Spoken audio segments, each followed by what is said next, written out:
All right, we're going to start off with Tulsi Gabbard and RFK Jr. making it through the first round of the Hunger Games, of the Senate Hunger Games.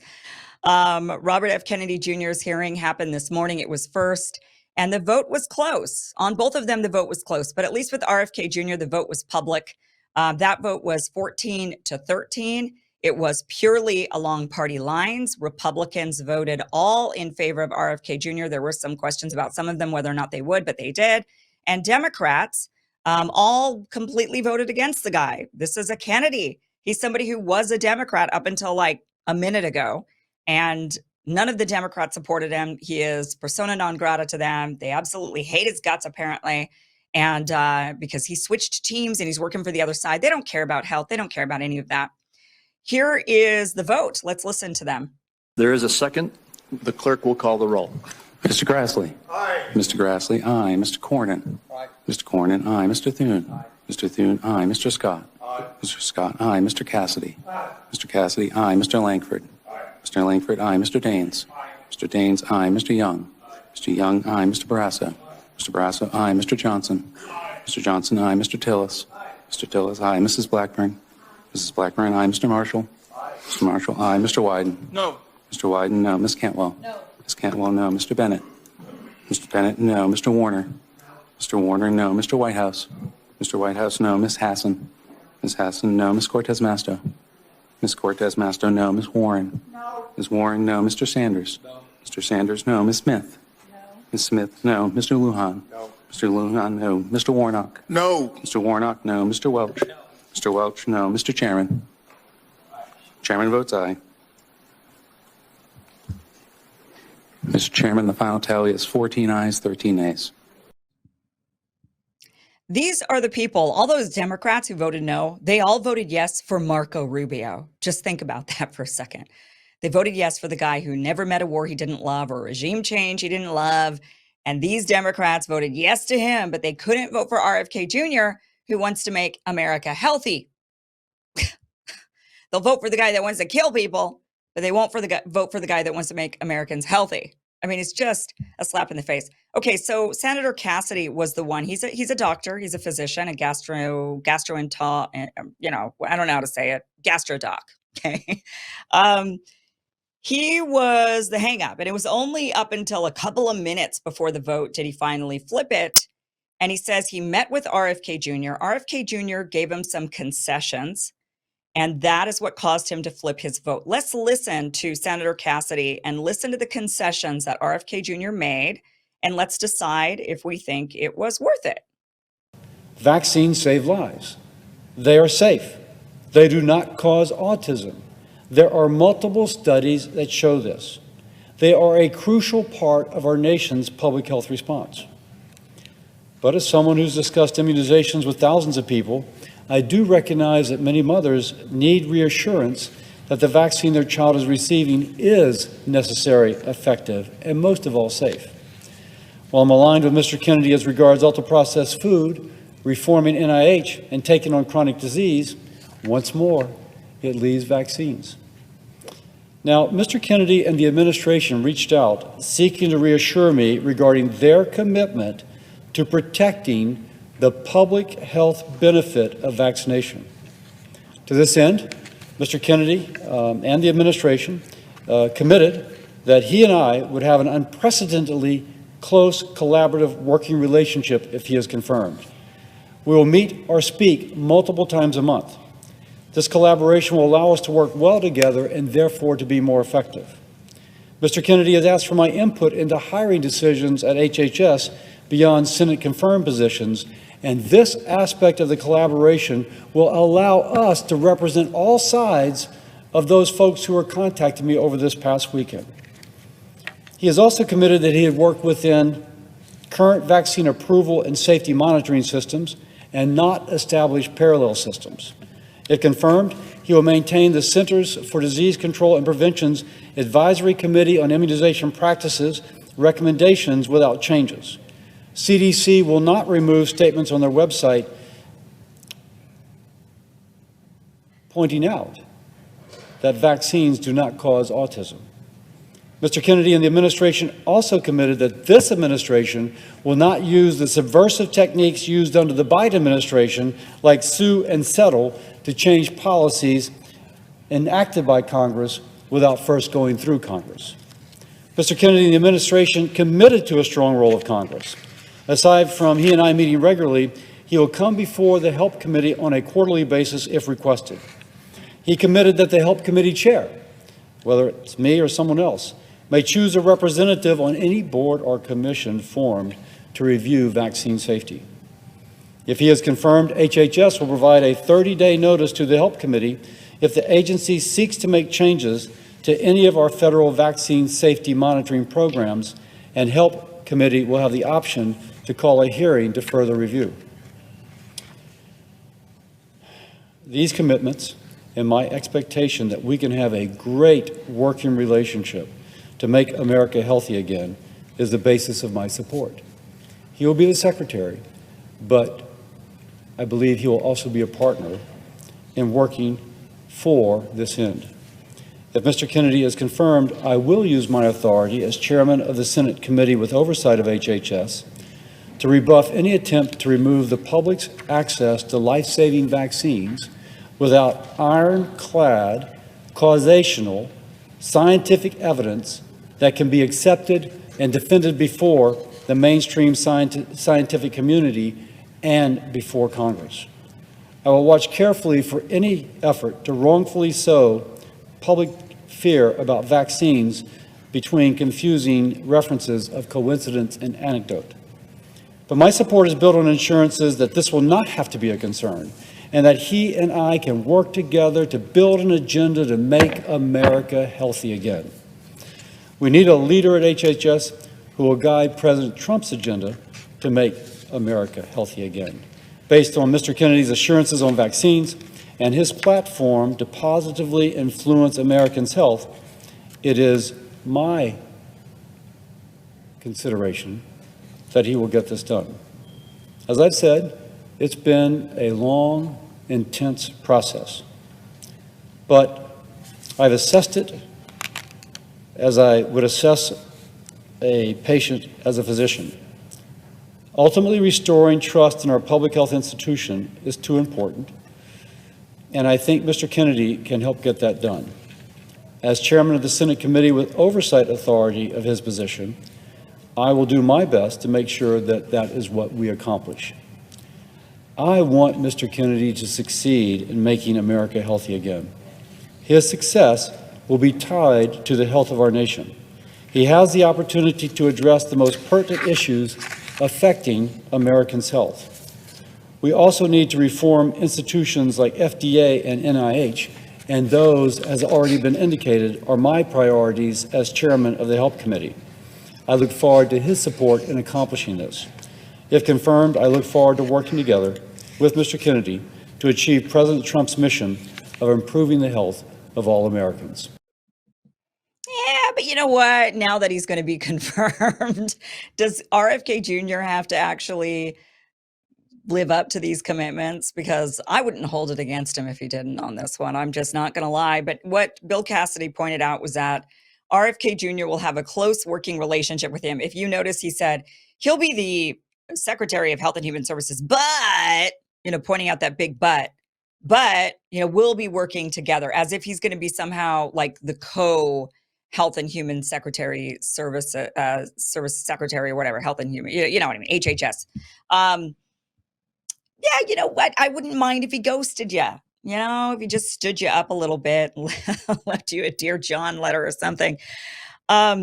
He says that Cassidy is claiming that he's going to help hire for health agencies, that he's going to have a say, that RFK Jr will meet with him multiple times a month, that he will be able to hire for health agencies, that Kennedy will work within the current safety monitoring systems rather than establishing new ones, that he will maintain the CDC's advisory committee on immunization practices recommendations without changes,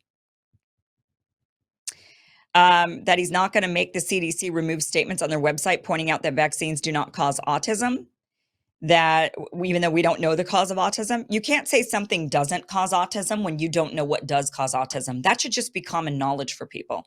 you actually don't know what causes it. It could be cell phones. It could be microwaves. It could be broccoli. You know, we can't say that something isn't when we don't know what is really. You have to kind of look at everything and say, well, it could be anything at this point that causes it. We don't know. It could be the pesticides on the food. It could be all of the different technology that we have, zooming around a kid's brain when they're developing. I mean, there's so many things that it could be, but everybody's so quick to say, no, but it's not that. It's just like the COVID lab leak theory, right? No. It didn't come from a lab. Well, where did it come from? Well, we don't know. Well, then how do you know it didn't come from a lab? I mean, it just seems like you would just explore everything until you know for sure what it is. And then you could say, this is what it is, and these are what it's not. Apparently, he's also claiming that Kennedy will not use sue and settle techniques to change policies without Congress. So, I mean, what do you mean he's not going to use those tactics? That's what we all have to use. That's the only method we have, because guess what? Newsflash, Congress is completely, I mean, you guys are a bunch of losers. You don't do anything ever. What do you accomplish? What does Congress accomplish? All they do is posture for the media, try to make a name for themselves. They really don't accomplish anything. We have to sue and get it through the courts to get anything done around here, or executive order. So we have to have basically dictatorial powers used by the president of the United States and courts. That's it. So what do you mean we're not going to use sue and settle? Yes, we are. He says that Kennedy will come in front of the Help Committee on a quarterly basis if requested. I wonder if he got this in writing and like a signature from Kennedy. What is it? I mean, does Kennedy have to actually adhere to any of this? The Help Committee chair may choose a representative for any board or commission formed to review vaccine safety. A 30-day notice must be given to the committee if the agency seeks to make changes to any of the federal vaccine safety monitoring programs, and the committee can review it. Cassidy will use his authority to rebuff any attempts to remove the public's access to life-saving vaccines without ironclad evidence that says otherwise. I don't think RFK Jr has ever said he's going to get rid of vaccines. That is just Bill Cassidy, Republican, watching way too much MSNBC is what that is. He never said he was going to get rid of vaccines. All he said was, we're going to give the public the choices. We're going to give them the information. Parents will choose not to give their child the hepatitis B vaccine, for example, the first day, day one of the baby's life, when that is a sexually transmitted disease or drugs, needles. People are just not going to give that to their infant. If they're told the truth about what that vaccine is, people are going to be like, really? I don't want to pump that kind of medical stuff into my brand new spanking clean baby. I don't want to do that. He's also saying that Cassidy will watch for any effort to wrongfully sow confusion about vaccines. Yeah. Anyway, I don't think RFK Jr is going to have to do anything that Bill Cassidy says. I mean, once he's confirmed and he's the HHS secretary, he serves at the pleasure of the president, and nobody else can get rid of him. So, that's that. But he flipped his vote, and I think that there was a lot more pressure to it. I think Cassidy knows that he's not going to get any of this stuff from RFK. He's going to be too busy than to sit around some stuffy senator's office answering questions and getting lip and pushback. I mean, he's not going to go and do that. He's got bigger things to do, like, save Americans, save the children. So he's not going to be doing that. But it doesn't matter. I think Cassidy knows that. I think he knows that there's a lot of pressure, and that if he were to not vote for RFK Jr., he could kiss his congressional career goodbye. He could kiss his Senate seat goodbye. The money that will come after him from Nicole Shanahan, Elon Musk, all of the people that are supporting Trump, all these billionaires supporting Trump and Trump's agenda, all of the angry moms that would just be mobbing Cassidy down. I think he understood, and that was the real reason why he flipped his vote. But of course, these senators can't go out there and say, well, I flipped my vote because it turns out my constituents want Robert F. Kennedy Jr., and I'm just biased against him. I mean, he can't really say that. Instead, he has to act like, well, I was holding out not because I'm just an idiot, but I was holding out because I was trying to get something out of him, and I got that. So see, aren't you happy? Liz Warren. So after the vote happened, a lot of them got to give their little speeches as to why they voted the way they voted. And they got to, get to the pulpit and say their piece. And Liz Warren said her piece as she has just become the biggest pharma shill, defending Big Pharma. Listen to this. This is not only about private company that gets sued and has to pay out. Vaccine manufacturers often operate on very slim profit margins. If they get sued repeatedly and successfully, they simply move out of the vaccine space. We've already seen this happen with vaccines in the past. 20 years ago, we watched vaccines just move away if they did not have protection from these kinds of lawsuits. The consequence of Mr. Kennedy's ability to make those lawsuits easier is also the ability to shut down access and manufacturing for vaccines for every one of us. Oh, boo-hoo. They won't be able to make money if we sue them. Why would we even be suing them, Liz? What would be the cause of that? Have you thought about the mom and the dad who are holding their child and they want to sue Big Pharma? Do you think they want to sue just because they're trying to, what would be their reasoning? You think that they're harming their own kids on purpose so that they could just go after Big Pharma and sue them? I mean, what is Liz Warren even talking about? And then she spouts off this, they're barely surviving. Big Pharma's barely surviving. Ugh. Really? Because Bill Gates says otherwise. This is him at Davos just this past month saying, what are you talking about? I rake in it's a total, hello, it's raining money. Here's Bill. We're here today with Bill Gates. A lot to talk about what he's been working on. And Mr. Gates, thank you so much for being with us. I'd like to talk to you about your approach to vaccinations. You wrote something recently, and like you always do, you kind of looked at the problem from a scientific and business perspective on things. You've invested $10 billion in vaccinations over the last 2 decades, and you figured out the return on investment for that, and it kind of stunned me. Can you walk us through the math? Well, it's pretty impressive that when you take these vaccines, get them to be very inexpensive by making big volume commitments, have that right relationship with the private sector, get the delivery system so they're really getting the coverage out there, you literally save millions of lives. And 20 years ago, when we created these new multilateral organizations, Gavi for the vaccines, Global Fund for HIV, TB and malaria, we didn't know they'd be successful. They've gone through lots of challenges about making sure the money gets there, making sure the efficiency is right. But as we look at upcoming replenishments for those, and we've got so much distraction politically that the international needs like this could get eclipsed if we're not careful.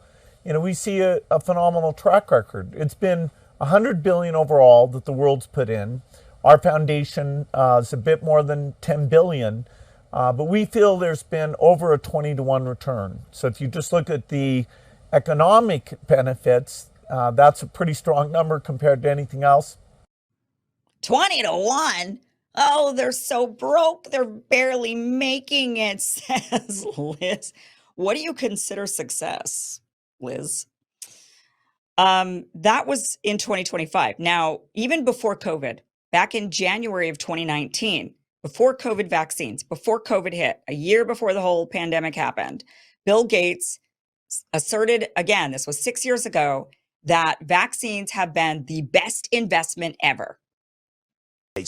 You wrote an article in the Wall Street Journal earlier this month describing the best investment you've ever made. Might surprise people. Can you explain it to us? Yeah, our foundation put over $10 billion over the last 20 years into some health delivery organizations, in particular one that buys vaccines for the poorest countries, Gavi, and one that buys drugs for HIV and malaria. And they've really had quite a dramatic impact. And so now we have each of those organizations going back out, mostly to the donor government, saying, hey, are you going to renew the commitment here so we can keep improving these health outcomes? And so I shared the fact that any way you look at it, from a humanitarian point of view, from an economic point of view, it's clearly one of the best investments I've ever been involved in. There you go.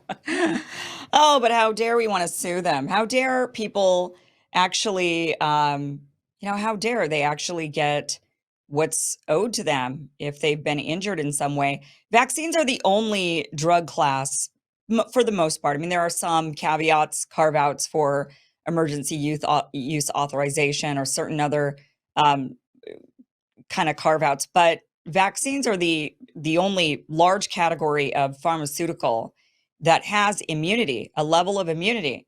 And that immunity has allowed vaccine manufacturers to lobby the lawmakers. They know it's a big revolving door at the CDC and the FDA. And they basically lobby those employees who they know they're going to get a cushy job at the big pharma company and make 3 times the money. And they get them to recommend vaccines even to 1-year-old babies, a preventative for an STD for a little baby, a day old. They get them to recommend these and put these on the vaccine schedule.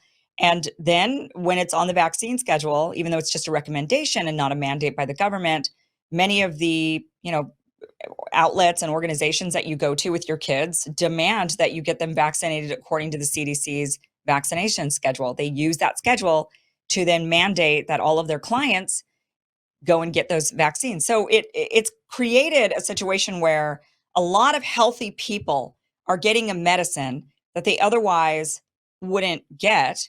And that is obviously, if you could get all the healthy people to take the medicine, usually medicine is just for the sick people, but if you can get all the healthy people in the world to take the medicine, and then you actually just carve out and say, but a few sick people cannot take the medicine because they have an immunity, issue, they're immunocompromised or something, so we're not going to give it to them, but you give it to everybody else. That is a massive, massive moneymaker.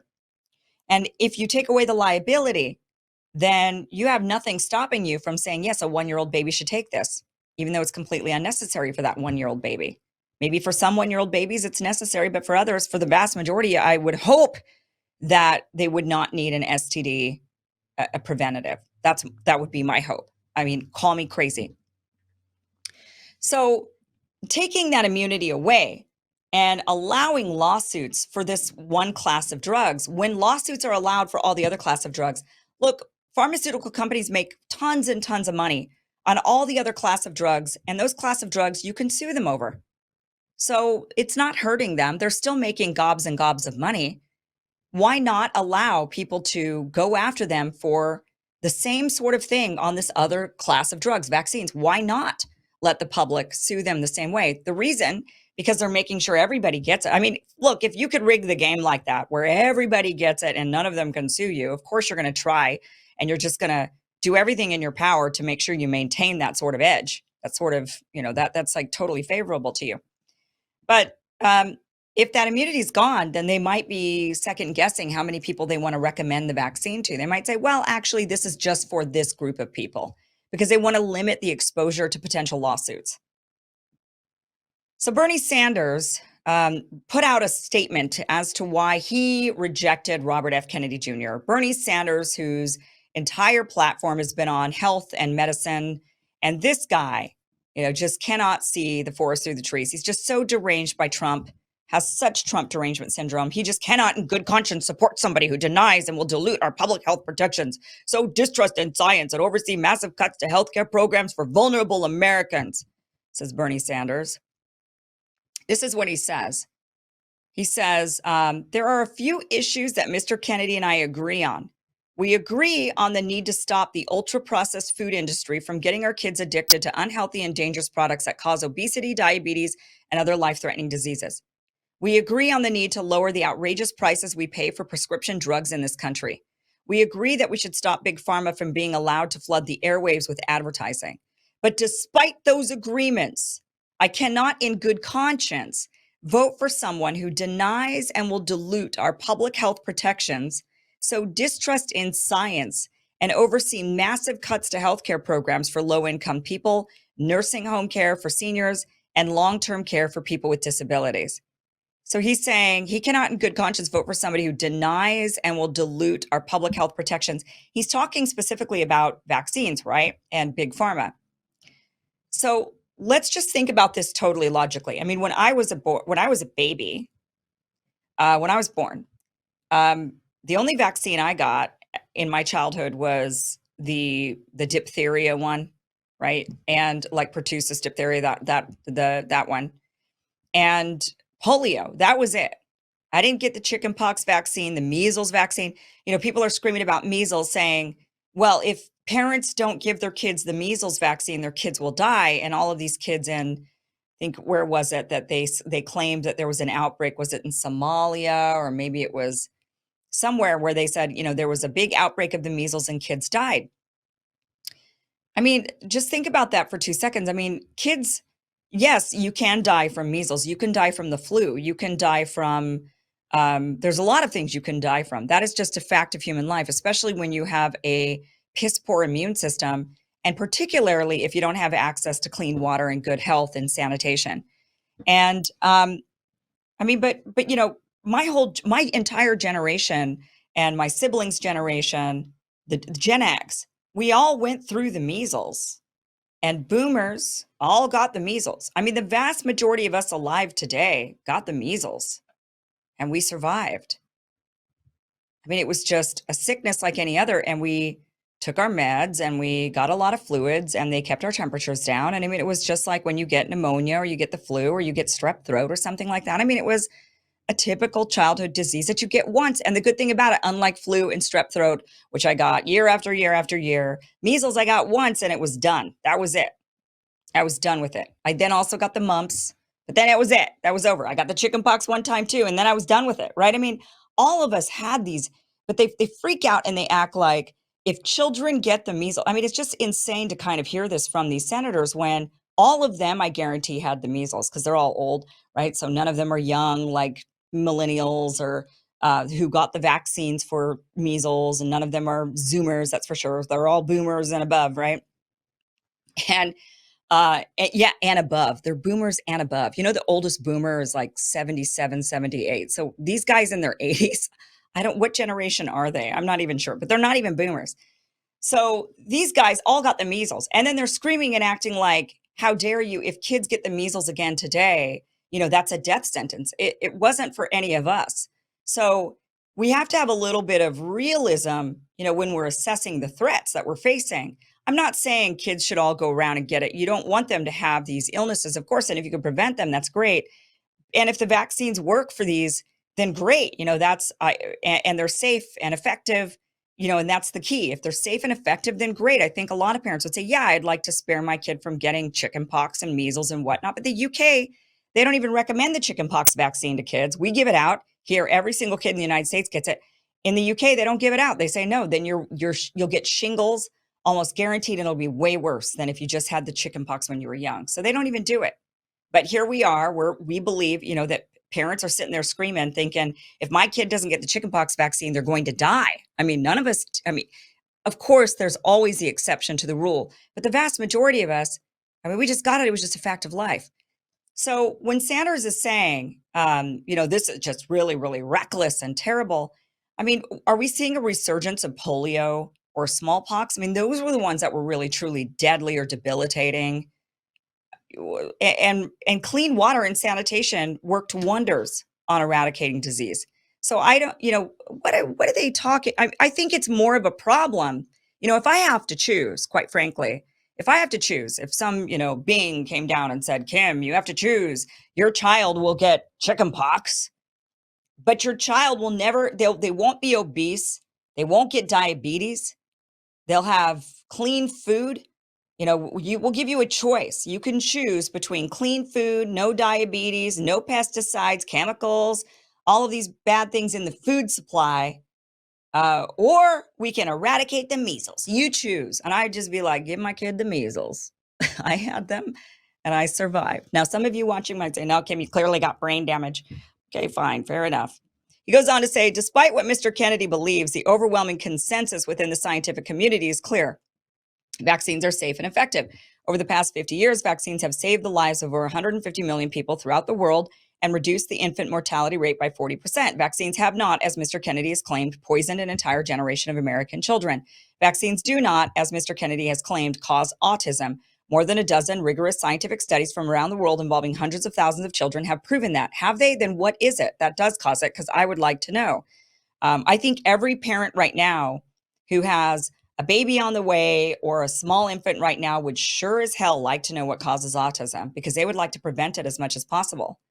And the thing that is poisoning our children is the food supply more than anything. I mean, we have a major obesity epidemic. We are at the first time a generation will not outlive their parents in life expectancy. Isn't that red flag Mayday for people? The polio vaccine has not killed, as Mr. Kennedy has claimed, more people than polio ever did. The scientific community has found that polio vaccine has saved 1.5 million lives and has prevented more than 20 million people from becoming paralyzed since 1988. The COVID vaccine was not, as Mr. Kennedy claimed, the deadliest vaccine ever made. The scientific community has found that the COVID vaccine saved over 3 million lives and prevented over 18 million hospitalizations in the United States alone. In my view, we should listen to nearly 20,000 doctors who have told us that Mr. Kennedy has a well-documented history of spreading dangerous disinformation on vaccines and public health interventions, leaving vulnerable communities unprotected and placing millions of lives at risk. His appointment is a direct threat to the safety of our patients and the public at large. Again, you know, if I have to choose between a one-time in your life disease or a lifetime of being poisoned by your food, it's not even. But, you know, again, I had the measles, I had chickenpox, I had all of that. I was only given 2 vaccines as a kid, polio and diphtheria. That was it. That was normal back then. Nobody was screaming about it. And also, by the way, when he says 20,000 doctors who've told us that Mr. Kennedy has a well-documented history of spreading dangerous disinformation on vaccine, I can guarantee you I could find 20,000 other doctors who are going to say Kennedy's right. The kids are being poisoned by food. I'm seeing unprecedented diabetes in youth, and they're dying, and they're having way more complications in their life from having diabetes at an early age than anything that you could claim that this guy is going to do that's going to be damaging to your kid. What's damaging to your kid is all the crap you feed him. And not even that, the crap you don't even think you're feeding them, but the crap that's just there. He says we should listen to over 900 public officials in 41 states who have urged us to prioritize science and reject Mr. Kennedy's dangerous nomination. I guarantee you I could find more than 900 public health officials who agree with him. We should listen to 77 Nobel laureates who have told us that putting Mr. Kennedy in charge of HHS would put the public's health in jeopardy and undermine America's global leadership in the health sciences in both the public and commercial sectors. Really, the United States is the leader? I mean, I hate to break it to you, but people look at our country and how heavy we are and sick we are, and they laugh at us. They're not looking at us like the global leader in health. I can tell you none of the Asian countries are looking at us like that. I can tell you that right now. He says, we must reject Kennedy's nomination. So he did, but luckily the others didn't. So that was Bernie Sanders, just so disappointing. They should be working together rather than just being like, no, you're just a vaccine denier. You're just this terrible person. And we don't want to listen to any of the other things. I mean, the bottom line is that kids are dying of diabetes. The diabetes will kill them. Way more than polio was ever a threat to our children. Way more than measles was ever a threat to our children. Not to say these things are not threats, and we should want to take care of everything, but we shouldn't be sacrificing our children at the altar of big pharma and vaccines when in fact we should be caring for the whole health of the child. And that's just not what's happening. So it's really disappointing. Really, really disappointing to see all of these guys behaving this way, voting against Kennedy, and meanwhile, just a reminder, this is somebody they did, all these Democrats voted against Robert F. Kennedy Jr., claiming he's dangerous for health and that he would undermine, this is what Bernie just said, he would undermine America as the global leader in health. Yet remember Rachel Levine, this is who Democrats along party lines and one Republican senator, all the Democrats, both of the independents, Senator Bernie Sanders and Senator King, and one Republican voted to confirm Rachel Levine. Remember her or him? Watch. Hello, I'm Admiral Rachel Levine. This Black History Month, I'm pleased to partner with OMH in advancing better health through better understanding for Black communities. Climate change is having a disproportionate effect on the physical and mental health of Black communities. Black Americans are more likely than white Americans to live in areas and housing that increase their susceptibility to climate-related health issues. And 65% of Black Americans report feeling anxious about climate change's impact. Through our Office of Climate Change and Health Equity and the Office of Environmental Justice, we're working with providers and community leaders to identify innovative approaches that empower communities to address the health consequences linked to climate change. Visit hhs.gov for more information and tune in next Thursday to hear from another HHS leader on how you can contribute to advancing better health for Black communities. Overwhelmingly voted yes to this person. And the only thing they're talking about is climate change, not the poison of the food. You know, this was, now Rachel was not the Secretary of Health and Human Services, but was the Assistant Secretary of Health and Human Services and still had to go through so second in command, and still had to go through the Senate confirmation hearings. And this is what they choose to focus on, which is climate change rather than the fact that kids are genuinely being poisoned by food. Tells you something. Thanks for watching this clip from the full Kim Iversen Show. If you want to watch the full show, visit KimIversonShow.com. The show airs every Monday through Friday at 5 p.m. Pacific, 8 p.m. Eastern. Again, it's KimIversonShow.com. See you there.